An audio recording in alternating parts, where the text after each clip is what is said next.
Assalamualaikum warahmatullahi wabarakatuh. Perkenalkan, kami dari kelompok 6 yang akan mempresentasikan mengenai pemikiran filosof dari Ibnu Rushd, Ibnu Bajjah, Al-Ghazali, Ibnu Tufail, dan perbandingan pemikiran aliran filsafat. Anggota kelompok kami yang pertama ada Sevia dengan NPM 23002, Diva Kamilia Hetsa dengan 23029, dan saya sendiri Tirga Gnargianti dengan NPM 23035, dan Edwin Julian dengan NPM 23039. Yang pertama ada Ibnu Rushd. Ibnu Rushd atau Averroes, yang namanya adalah Abu Al-Walid Muhammad Ibnu Ahmad Ibnu Rushd, yang lahir di kota Cordoba, Andalusia di Spanyol tahun 1126 Masehi, dari keluarga bangsawan dan terpelajar. Ibnu Rushd sendiri dikenal sebagai yang memiliki kecintaan terhadap ilmu, dan sejak dewasa beliau tidak pernah berhenti dalam kegiatan membaca dan keilmuan, kecuali pada malam wafat ayahnya dan pernikahan hari pertama. Pendidikan awal Ibnu Rushd di Cordoba, ia belajar tafsir, hadis, fikih, teologi, sastra Arab, matematika, fisika, astronomi, logika, filsafat, dan kedokteran. Di saat itu, Cordoba dikenal sebagai pusat studi filsafat, saingannya dengan kota Damaskus, Baghdad, dan Kairo di timur. Setelah menyelesaikan pendidikannya tahun 1159 Masehi, Ibnu Rushd dipanggil Gubernur Seville untuk membantu reformasi pendidikan di sana. Ibnu Rushd diangkat sebagai Hakim Agung di Cordoba tahun 1182 dan kemudian dipindahkan ke Marrakesh menggantikan Ibnu Tufail sebagai penasihat khalifah sampai pada masa pemerintahan Abu Yusuf Yaqub. Menurut Urfoy di Marrakesh, beliau benar-benar mencurahkan perhatiannya pada filsafat. Beliau juga menjadi penafsir karya Aristoteles sehingga mendapatkan julukan Sang Pengulas atau Explainer oleh Dante Alighieri dalam bukunya Divine Comedy atau Komedi Ketuhanan. Karya tulis Ibnu Rushd yang pertama ada 28 buah dalam bidang filsafat, 20 buah dalam bidang kedokteran, 5 buah dalam bidang teologi, 8 buah dalam bidang hukum, 4 buah dalam bidang astronomi, 2 buah dalam bidang sastra, dan 11 buah dalam ilmu-ilmu lain. Ada pemikiran filsafat dari Ibnu Rushd. Yang pertama adalah teori kausalitas atau hukum sebab akibat. Teori kausalitas yang digagas oleh Ibnu Rushd berkenaan dengan yang pasti dan rasional antara sebab dan akibat. Berbeda dengan Al-Ghazali, beliau berpendapat bahwa antara sebab dan akibat terdapat hubungan keniscayaan. Ibnu Rushd dalam hal ini sangat berbeda pandangannya dengan Ghazali. Ibnu Rushd berpendapat bahwa antara sebab dan akibat atau kausalitas terdapat hubungan keniscayaan, yang menurutnya suatu benda atau apa yang ada di dalamnya alam ini memiliki sifat atau ciri tertentu yang disebut zat zatiyah.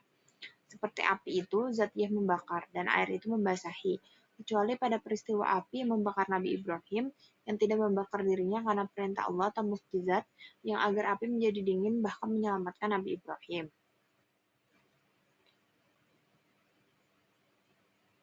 Secara tegas, Ibnu Rushd mengatakan bahwa pengetahuan akal tidak lebih dari pengetahuan tentang segala yang maujud atau yang ada, serta sebab akibat yang mempertanyainya. Pengingkaran tentang sebab berarti pengingkaran terhadap akan dan ilmu pengetahuan. Melalui teori sebab akibat inilah, Ibnu Rushd membawa angin segar ke barat sehingga melahirkan era Renaissance, yaitu kebangkitan kembali di abad Yunani yang membawa pencerahan di barat. Karena hukum sebab akibat itu bisa direkayasa manusia untuk melahirkan berbagai teori yang mewujudkan dalam ilmu dan teknologi. Selanjutnya ada kasab dan ikhtiar. Menurut Al-Ghazali, kasab dan ikhtiar manusia dua-duanya sudah ditentukan Allah seperti pendapat teologi Asy'ariyah.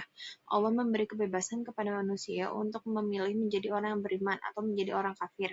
Yang artinya dalam berikhtiar dan berkasab sepenuhnya ada di tangan manusia tertentu dengan penuh-penuh tanggung jawab. Di sisi lain ada ayat yang mengesankan bahwa Allah telah menciptakan semua perbuatan manusia. Artinya di sisi lain tidak ada peluang bagi manusia untuk berikhtiar, karena semuanya sudah ditentukan Allah atau yang disebut Jabariyah.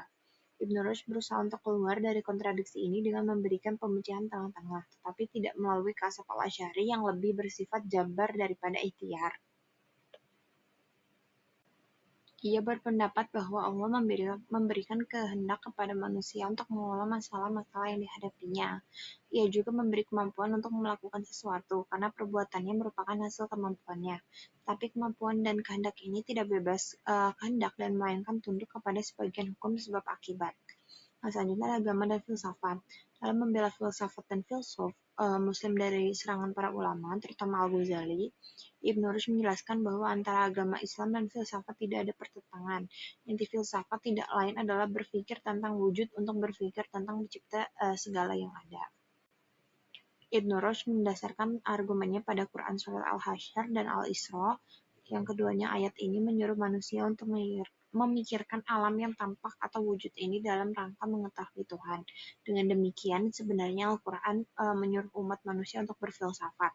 Jadi Al-Quran memerintahkan manusia untuk mempelajari filsafat karena manusia harus membuat spekulasi atas alam raya ini dan merenungkan bermacam-macam keberadaan. Sasaran agama secara filosofis berfungsi sebagai pencari teori yang benar dan perbuatan yang benar.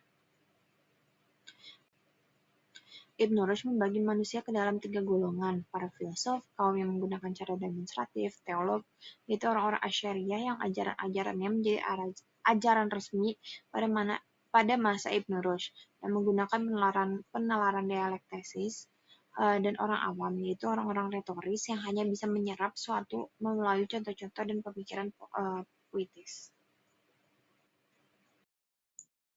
Selanjutnya ada biografi Ibnu Bajjah. Ibnu Bajjah yang memiliki nama lengkap Abu Bakar Muhammad Ibnu al-Syaid dan dikenal oleh dunia barat sebagai Avem Pace merupakan tokoh utama dalam sejarah filsafat Andalusia pada abad ke-11 dan ke-12.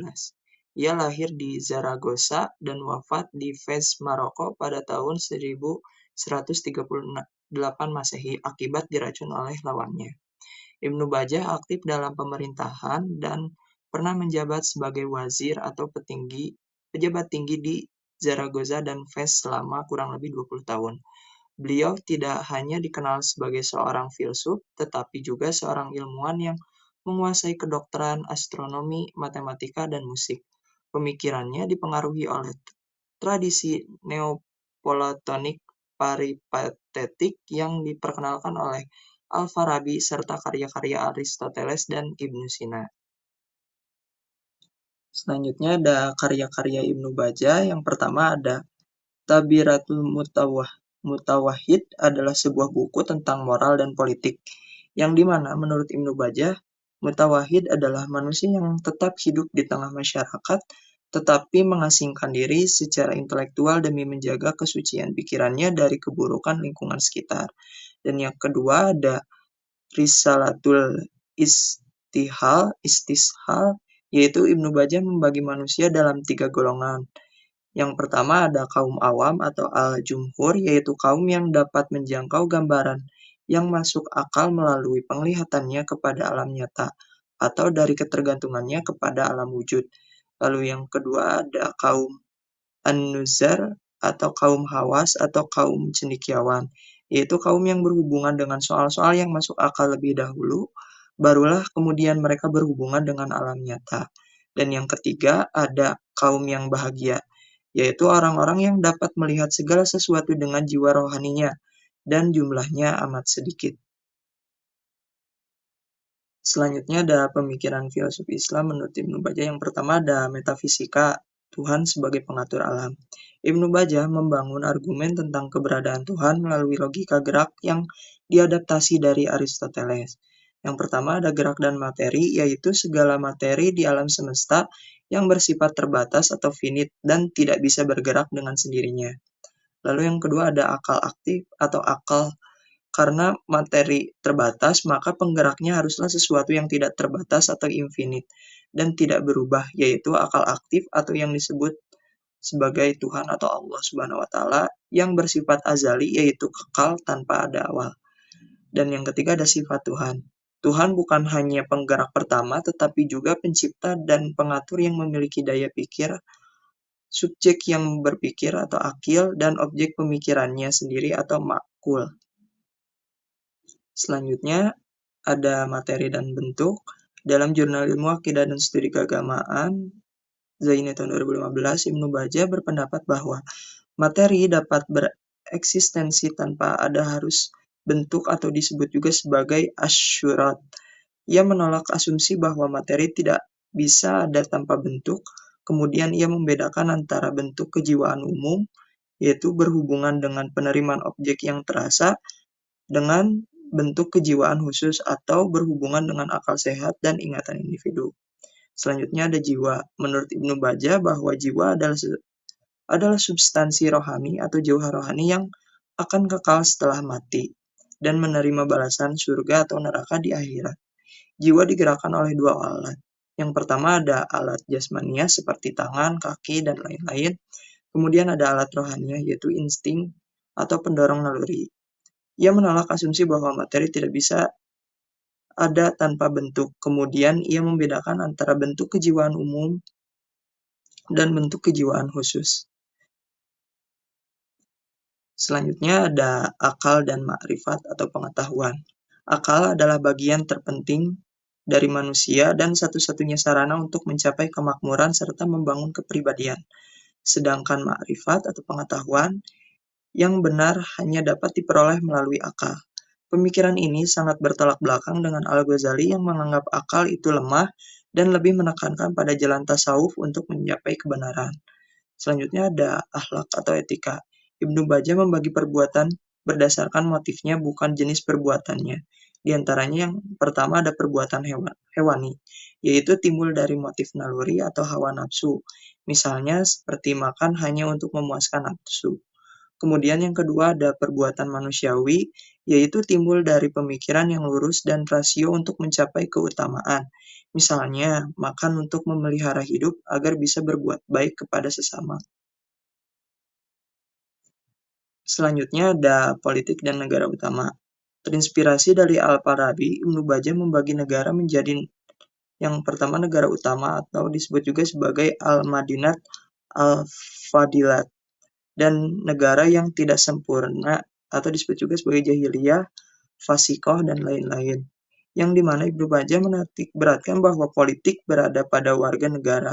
Dalam negara utama, tidak diperlukan dokter atau hakim, karena warganya hidup sehat, merasa puas atau qanaah, saling menyayangi, dan taat hukum. Selanjutnya ada manusia penyendiri atau uzlah. Ini adalah konsep pemikirannya yang paling populer, termuat dalam Takbir al-Mutawahhid. Takbir yaitu sesuatu yang mengatur perbuatan menggunakan akal untuk mencapai tujuan atau kebahagiaan. Sedangkan al-Mutawahhid yaitu filosof yang hidup di negara yang tidak sempurna harus mengasingkan diri agar tidak terpengaruh dari keburukan masyarakat.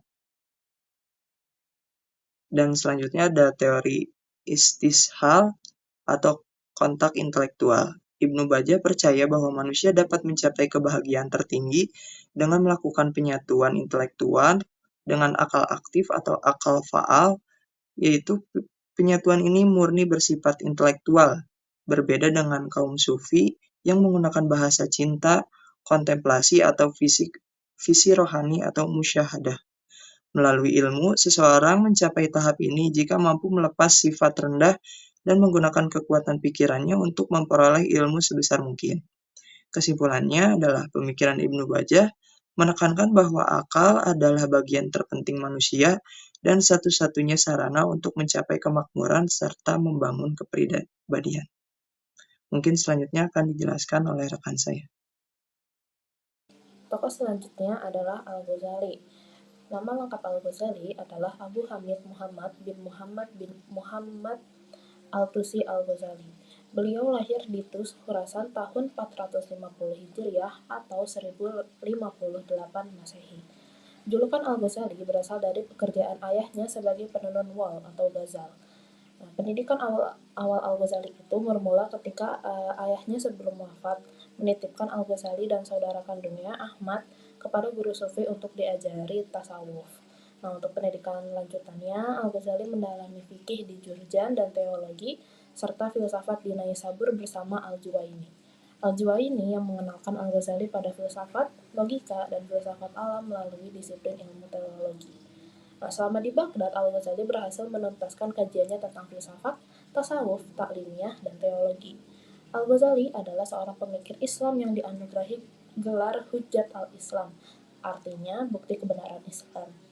Al-Ghazali memilih tasawuf yang dipandang menjadi pegangan dalam hidup beragama, yakni hidup adalah ilmu dan amal. Menurut Al-Ghazali, orang yang memasuki dunia sufi harus melalui syariat terlebih dahulu. Artinya, antara syariat dan hakikat tasawuf tidak bisa dipisahkan, tetapi suatu kesatuan. Selanjutnya ada karya-karya yang dihasilkan Al-Ghazali. Yang pertama ada Ihya Ulum ad-Din yang membahas ilmu-ilmu agama, terutama tasawuf akhlak. Yang kedua, Tahafut al-Falasifah, membahas tentang pendapat para filsuf ditinjau dari segi agama. Yang ketiga, Al-Munqiz ad-Dalalah, menerangkan tujuan dan rahasia-rahasia ilmu. Yang keempat, Maqasid al-Falasifah, membahas tentang tujuan filsafat. Pemikiran filsafat Al-Ghazali ada 4. Yang pertama, bentuk dan sifat realitas.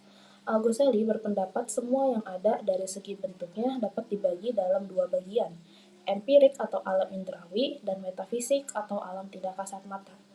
Realitas yang ada menurut Al-Ghazali tersusun secara hierarkis, dimulai dari alam indera yang terendah, kemudian naik pada alam gaib, hingga sampai kepada sumber utama, yakni Tuhan yang menyebabkan adanya realitas yang ada dalam kekuasaan dan perintahnya. Perbandingan kedua hal tersebut menurut Al-Ghazali seperti cahaya bulan yang memantul pada sebuah benda, dan sesungguhnya cahaya bulan itu berasal dari cahaya matahari yang merupakan sumber dari cahaya bulan. Yang kedua, epistemologi. Menurut Al-Ghazali, pengetahuan bersumber pada 3 hal, yaitu kashf, nakal, dan akal. Pengetahuan melalui kashf dinilai lebih jelas dibanding pengetahuan berdasarkan nakal dan akal. Jika dilihat dari kegunaan dan madorotnya pengetahuan, Al-Ghazali membagi dalam 5 tingkatan. Yang pertama, ilmu fardhu ain, yaitu ilmu yang wajib dipelajari setiap individu muslim. Ilmu ini berkaitan dengan akidah, ibadah, halal haram, dan keselamatan akhirat. Contohnya seperti tauhid, fikih, dan akhlak. Yang kedua, ilmu fardhu kifayah, ilmu yang wajib dikuasai sebagian anggota masyarakat. Jika sudah ada yang menguasai, kewajibannya gugur bagi yang lain. Contohnya ilmu politik, matematika, pertanian, dan lain-lain. Yang ketiga, ilmu fadilah, ilmu yang bernilai utama dan bermanfaat tetapi tidak wajib dipelajari. Ilmu ini menambah kesempurnaan pengetahuan. Contohnya seperti dokter umum yang ingin mengambil spesialis. Yang keempat, ilmu mubah, yaitu ilmu yang netral. Boleh dipelajari selama tidak bertentangan dengan syariat. Contohnya sejarah, sastra, dan sebagainya. Yang terakhir, ilmu mazmumah, yaitu ilmu yang membawa kerusakan atau madarat lebih besar daripada manfaatnya. Contohnya seperti sihir, ramalan, dan ilmu sesat. Ghazali membagi nalar manusia menjadi aktual dan potensial. Wujud aktual adalah segala realitas yang mempunyai eksistensi di luar mental atau persepsi manusia. Wujud potensial adalah segala realitas yang eksistensi hanya ada dalam mental atau persepsi manusia. Yang ketiga, tipologi filsafat Al-Ghazali. Al-Ghazali tidak menganggap dirinya sebagai filsuf dan tidak suka disebut sebagai filsuf. Para pemikir Kristen abad pertengahan ketika membaca karya Al-Ghazali, yaitu Maqasid al-Falasifah, memandangnya sebagai seorang filsuf, seperti Ibnu Sina atau Ibnu Rushd. Tahafut al-Falasifah merupakan bentuk nyata Al-Ghazali memahami filsafat. Yang keempat, paham kodimnya alam. Bagi Al-Ghazali, jika alam itu dikatakan kodim atau tidak bermula, tidak pernah, tidak ada, maka mustahil dibayangkan bahwa alam itu diciptakan oleh Tuhan. Maka teori tentang kodimnya alam membawa pada kesimpulan bahwa alam itu ada dengan sendirinya. Alam itu kodim karena Tuhan sudah menciptakannya sejak zaman azali. Bagi Ibnu Sina dan para filsuf lainnya, kodimnya ciptaan alam tidak membuat musyrik karena ada 2 yang kodim. Allah kodim dengan sendirinya atau kodim lil nafsihi, sedangkan kodimnya alam karena dikodimkan oleh Allah atau kodim lil ghairihi. Oke, selanjutnya di sini ada Ibnu Tufail. Yang pertama untuk biografinya, Ibnu Tufail itu memiliki nama panjang yaitu Muhammad bin Abdul Malik bin Tufail yang dilahirkan di Wadi Ash dekat Granada pada tahun 506 Hijriah atau 1110 Masehi. Nah, Ibnu Tufail ini dijelaskan termasuk ke dalam salah satu filosof Islam yang berhubungan dengan pemikiran Yunani yang hidup pada masa kejayaan Islam di Spanyol. Pengetahuan Ibnu Tufail ini tuh meliputi filsafat, matematika, kosmologi, kedokteran, dan sastra. Karir Ibnu Tufail bermula dari sebagai dokter praktik di Granada. Karena ketenarannya, akhirnya dia diangkat menjadi sekretaris gubernur di Granada, lalu menjadi sekretaris pribadi dari gubernur Ceuta dan Tangier, lalu ia diangkat sebagai dokter utama di istana salah satu khalifah, yaitu Khalifah Abu Yakuf Yusuf. Nah, Ibnu Tufail sendiri meninggal di daerah Makares pada tahun 581 Hijriah atau 1185 Masehi. Selanjutnya di sini ada karya dari Ibnu Tufail. Ibnu Tufail ini tuh merupakan salah satu filosof Islam yang menjelaskan bahwa melalui akal dan pemikiran manusia, hal itu tuh dapat menjelaskan bahwa segala sesuatu yang ada di dunia ini pasti memiliki penggerak, dan penggerak itu adalah tidak lain tidak bukan adalah Tuhan sebagai pencipta alam semesta ini. Nah, Ibnu Tufail sendiri lebih gemar merenung daripada menulis, berbeda dengan filosof lainnya. Oleh karena itu, hasil karyanya yang sampai pada generasi berikutnya tuh hanya sedikit. Karyanya yang sampai ke kita tuh yaitu salah satu novel, bukan sebuah novel yang judulnya Hai Ibnu Yaqzan. Namun novel ini tuh dijelaskan bukan hanya sekedar hayalan dari Ibnu Tufail saja, tapi novel ini tuh dijelaskan sebagai karya yang di mana isinya tuh sebagai pencarian jati diri seorang anak manusia. Nah, dalam kisah tersebut, Ibnu Tufail tuh menyatakan pandangan filsafatnya tentang alam semesta, Tuhan, agama, moral, manusia, dan wataknya, budaya masyarakat formal, serta adanya keserasian antara agama dan filsafat. Nah, melalui karyanya ini, Ibnu Tufail tuh mencoba menjelaskan bahwa pemikiran rasional dan pengalaman spiritual tuh sebenarnya bisa saling berhubungan. Melalui sebuah cerita fiksi yang ia buat, ia tuh menunjukkan bahwa manusia meskipun memiliki banyak kelemahan, tetap bisa mendekat dan berhubungan baik dengan Tuhan, baik melalui akal dan pemikiran filsafat maupun melalui hati dan spiritualitas atau melalui tasawuf. Selain itu, terdapat beberapa karya dari Ibnu Tufail mengenai filsafat fisika, metafisika, kejiwaan, dan sebagainya. Namun, karangan-karangan tersebut tuh tidak sampai kepada generasi-generasi lebih lanjut. Hal itu tuh terjadi karena hilang di saat adanya kekacauan dan peperangan di Maghribi. Selanjutnya, di sini ada pemikiran dari Ibnu Tufail. Ibnu Tufail ini tuh percaya bahwa manusia memiliki akal yang sangat kuat. Dengan berpikir, mengamati alam, dan merenung, manusia tuh bisa sampai pada kesimpulan bahwa alam semesta ini tuh pasti memiliki pencipta, yaitu Tuhan. Sesuai dengan yang Ibnu Tufail jelaskan pada novel yang ia buat. Nah, Ibnu Tufail ini tuh berpendapat bahwa filsafat dan agama sebenarnya tidak bertentangan. Keduanya sama-sama mencari kebenaran, hanya caranya berbeda. Filsafat menggunakan akal dan pemikiran, sedangkan agama menggunakan wahyu dari Tuhan. Dalam pemikiran Ibnu Tufail, manusia tuh sejak lahir memiliki dorongan alami untuk mencari pengetahuan dan memahami kehidupan. Antara akal dan wahyu tidaklah memiliki kontradiksi yang begitu besar atau tidak ada perbedaan yang begitu besar. Bahkan keduanya dapat memiliki satu visi dan tujuan yang sama tentang kebenaran, dan juga akan memiliki titik keindahan bila keduanya dapat digabungkan.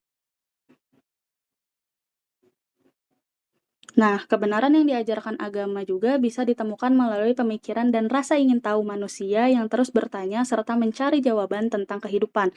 Selain itu, wahyu dari Tuhan juga menjadi petunjuk yang membimbing manusia menuju kebenaran yang sama. Melalui perbedaan pandangan dari Ibnu Sina dan Al-Farabi yang percaya bahwa manusia tuh bisa menemukan kebenaran melalui akal atau filsafat, dan melalui pandangan Al-Ghazali yang berpendapat bahwa pandangan Ibnu Sina dan Al-Farabi itu terlalu mengandalkan akal hingga dapat menyimpang dari agama Islam. Nah, Ibnu Tufail tuh hadir untuk menjadi penengah di antara kegaduhan antara Ibnu Sina, Al-Farabi, dan Al-Ghazali ini. Melalui karya dari Ibnu Tufail yaitu yang berjudul Hai Ibnu Yaqzan, Ibnu Tufail tuh ingin menunjukkan bahwa filsafat dan agama tuh sebenarnya tidak perlu dipertentangkan.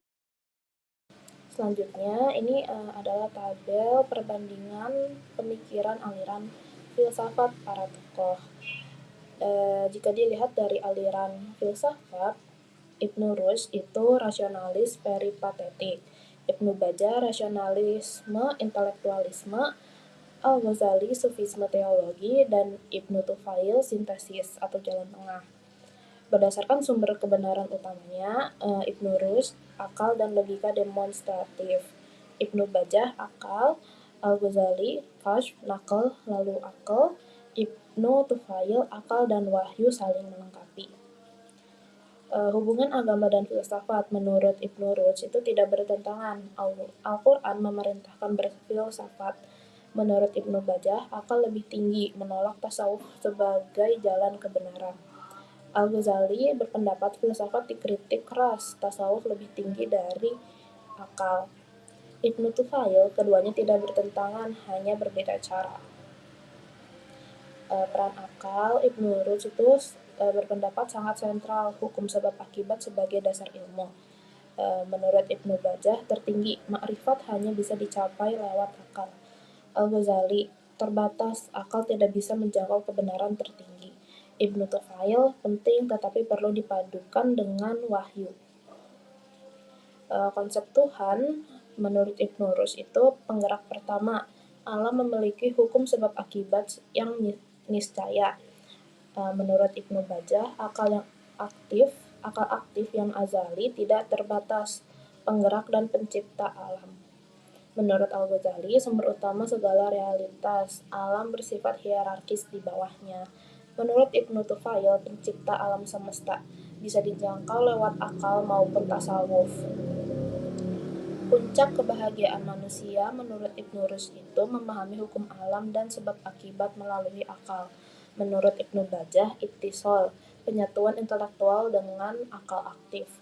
Al-Ghazali, ma'rifatullah melalui jalan tasawuf dan kashf. Ibnu Tufail menyatukan filsafat dan spiritualitas secara harmonis. Pandangan tentang jiwa menurut Ibnu Rushd itu tunduk pada hukum sebab akibat, kehendak manusia terbatas. Ibnu Bajjah, substansi rohani yang kekal digerakkan alat jasmani dan rohani. Al-Ghazali, bertingkat jiwa tertinggi melalui penyucian lewat tasawuf. Ibnu Tufail, manusia sejak lahir punya dorongan alami mencari kebenaran. Karya utama Ibnu Rushd itu komentar karya Aristoteles dan Tahafut al-Tahafut. Dari Ibnu Bajjah, Tadbir al-Mutawahhid, dan Risalat al-Ittisal. Dari Al-Ghazali, Ihya Ulum ad-Din dan Tahafut al-Falasifah. Dari Ibnu Tufail, Hayy bin Yaqzan. Pengaruh pemikiran dari Ibnu Rushd itu melahirkan era Renaissance di Barat. Kalau dari Ibnu Bajjah mempengaruhi Ibnu Rushd dan filsuf Barat abad pertengahan. Al-Ghazali memperkuat tradisi tasawuf dan teologi dalam Islam, dan Ibnu Tufail menjadi penengah antara rasionalis murni dan kaum sufi. Mungkin sekian presentasi dari kami. Terima kasih atas perhatiannya. Mohon maaf apabila ada kekurangan. Wassalamualaikum warahmatullahi wabarakatuh.